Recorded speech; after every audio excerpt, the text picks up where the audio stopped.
Livro do profeta Ezequiel, capítulo 37, dos versículos 1 ao 10. Diz-nos assim o texto sagrado: Veio sobre mim a mão do Senhor, e ele me fez sair do Espírito do Senhor, e me pôs no meio de um vale que estava cheio de ossos. E me fez passar em volta deles, e eis que eram muito numerosos sobre a face do vale, e eis que estavam muito secos. E me disse: Filho do homem, porventura viverão esses ossos? E disse eu: Senhor Deus, tu o sabes. Então me disse: Profetiza sobre estes ossos, e disse-lhes: Ossos secos, ouvi a palavra do Senhor. Assim diz o Senhor Deus a estes ossos: Eis que farei entrar em vós o Espírito, e vivereis. E porei nervos sobre vós, e farei crescer carne sobre vós, e sobre vós estenderei pele, e porei em vós o Espírito, e vivereis, e sabereis que eu sou o Senhor. Então profetizei como me deu ordem, e houve um ruído, enquanto eu profetizava, e eis que se fez um rebuliço, e os ossos se achegaram, cada osso ao seu osso.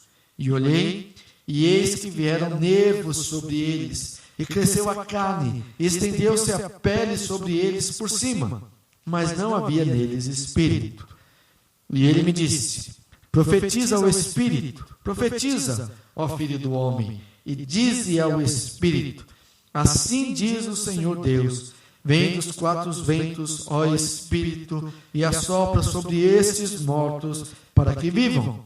E profetizei como ele me deu ordem. Então o Espírito entrou neles, e viveram, e se puseram em pé, um grande exército em extremo. Amém? Certamente, irmãos, uma das características marcantes da Bíblia, quando se refere a Deus, é exaltar, é publicar, é deixar claro a todos o quanto Deus é poderoso. Lá em Gênesis já começa a ideia de que Deus é poderoso a ponto de criar tudo do nada. Tudo que existe hoje, que foi criado por Deus, foi criado por Deus sem que nada existisse antes. E só é possível fazer isso quem tem muito poder. Ou, no caso de Deus, quem tem todo o poder. Quando a gente vê a história de Deus com o povo de Israel, através de Moisés, a gente vê um Deus que se relaciona com o povo, mostrando justamente o quê? O seu grande poder.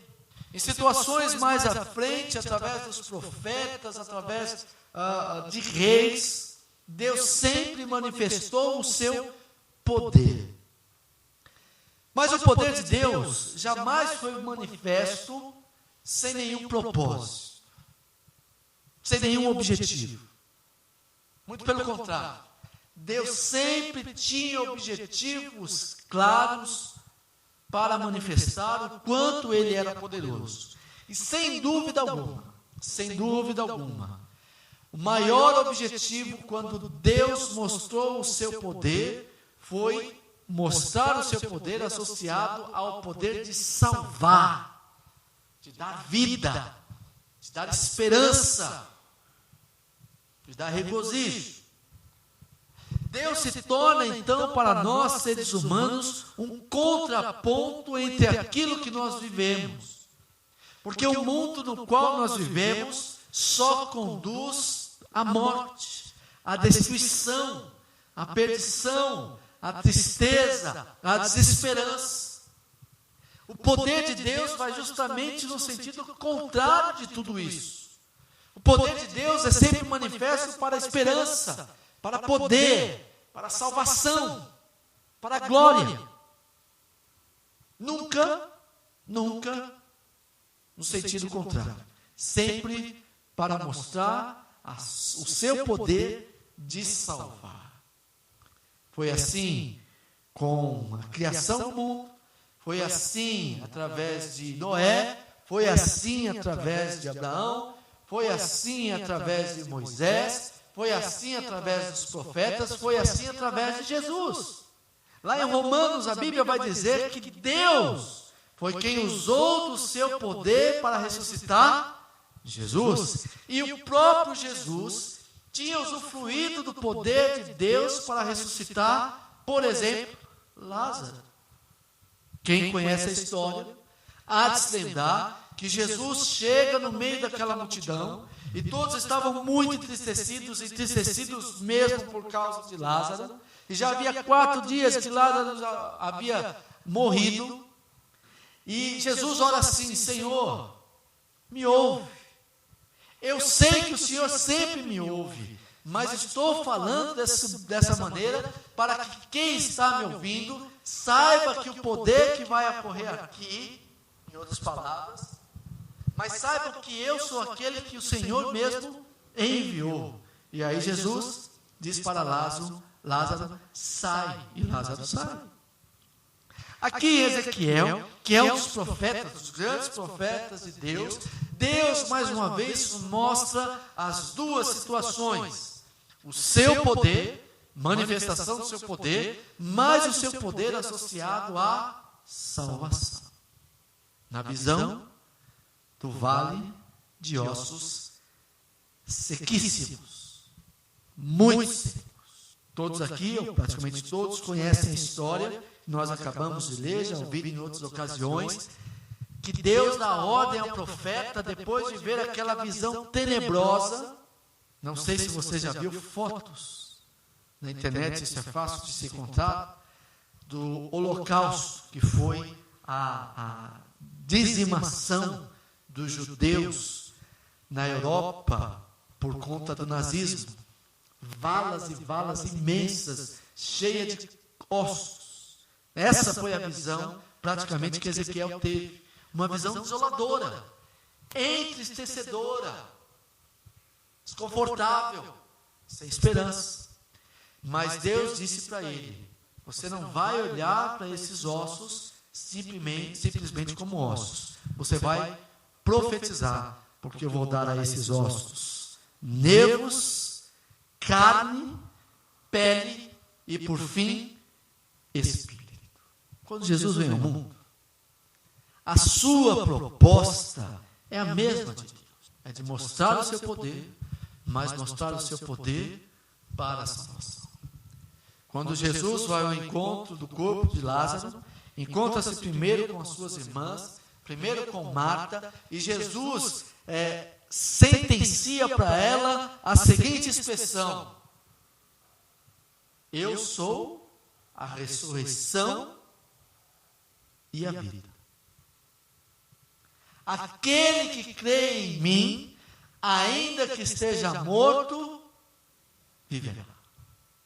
Mais uma vez, Jesus mostra o seu poder sobre a morte e mostra o seu poder para salvação. Hoje as pessoas estão pensando no poder de Deus de maneira desvirtuada, querendo o poder de Deus para tantas outras coisas, mas esquecendo que o poder de Deus não é para outra coisa, principalmente senão para dar vida, para dar salvação, para dar esperança, para dar paz. Por isso que qualquer que seja a situação que nós vivamos, quaisquer que sejam as situações que nós passemos, quem crê em Deus, crê no seu poder. Amém? E quem crê no poder de Deus, crê também na sua salvação. Amém? Porque uma coisa não está desassociada de outra. Esse é o poder de Deus. Acredito que foi muito desafiador para Ezequiel olhar aquele monte de ossos secos e crer que Deus faria daqueles ossos um grande exército vivo. Mas foi justamente isso que Deus fez. Poder e salvação. Com propósito. Claro, sempre o seu propósito.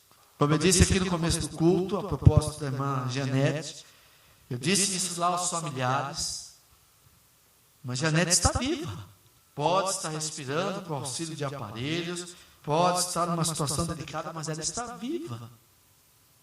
E a gente tem que buscar a Deus, orar a Deus, clamar a Deus, tendo em nossa mente, nosso coração, que a nossa irmã está viva e que Deus pode tomar quaisquer decisões, mas Ele vai respeitar, entender o que nós queremos pedir para Ele. Entender o nosso sentimento, entender a nossa vontade. E Deus pode, sim, Deus pode salvar, porque Deus tem poder para isso.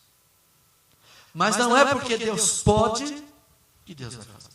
Uma das situações, ou uma das verdades que a gente tem que admitir como crentes em Deus, é que Deus é soberano. Isto é, Deus é aquele que exerce a sua vontade acima de toda e qualquer vontade, inclusive da nossa, inclusive da de Jesus. Quando lá na cruz do Calvário, Jesus clamou: Deus meu, por que me desamparaste?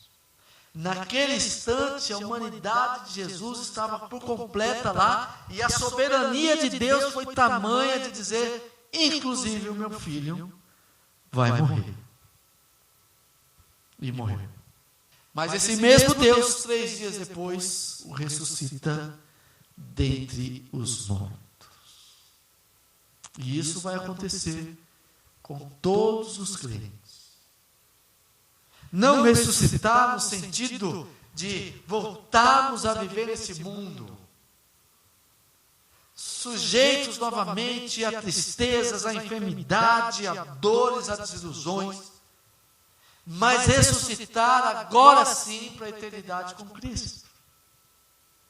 Porque essa é a promessa de Deus. E crer em Deus é crer que Ele vai fazer isso. Crer em Jesus é crer que Ele vai fazer isso. É crer em João capítulo 14, quando Jesus diz assim: na casa de meu Pai há muitas moradas. Se não fosse assim, eu teria dito para vocês. Mas eu vou preparar moradas, para onde quer que eu esteja, estejais vós também. Ressurreição, manifestação do poder de Deus. Que nós, irmãos, creiamos no poder de Deus. Creiamos na sua soberania. Creiamos que o poder de Deus tem como objetivo, no que diz respeito a nós, salvar. Não salvar da morte física, mas salvar da morte espiritual, que é imensamente superior à morte física. Como diz Jesus em João capítulo 3: quem crer, for batizado, será salvo. Promessa de Deus, promessa de Jesus. E Ele cumpre na vida de todos aqueles que se rendem a Ele. Pensando em nossa irmã, penso com alegria. E penso que Deus é Senhor da sua vida. E Deus sabe muito bem o que vai fazer ou o que já está fazendo. Por isso ficamos em paz. Uma paz que não dá para ser falada. É inefável. Mas ficamos em paz porque sabemos que o nosso Deus é o nosso Deus. Que Deus nos abençoe.